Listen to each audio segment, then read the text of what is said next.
Bonjour et bienvenue sur la cuisine de Philippe. Aujourd'hui, je vous propose la recette de la tapenade noire.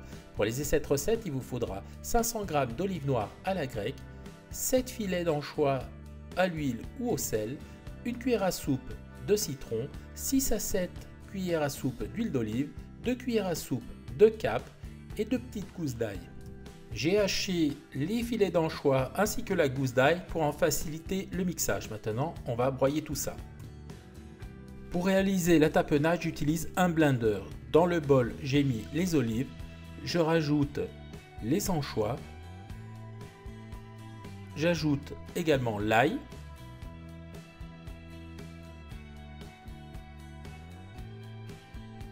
je mets également les capres,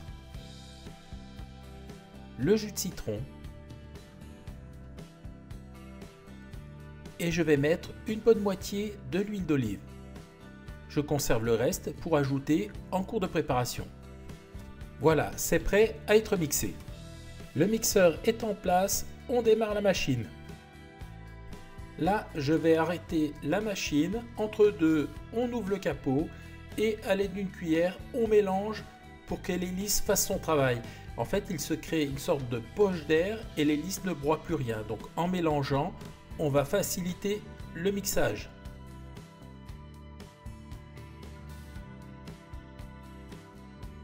Voilà, on continue à mixer.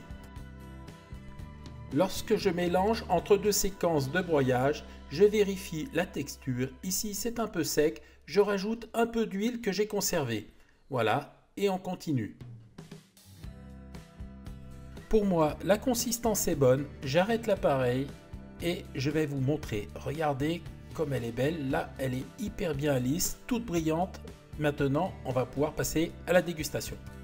Et bien voilà, la recette est à présent terminée. Regardez, j'ai mis la tapenade dans un bol.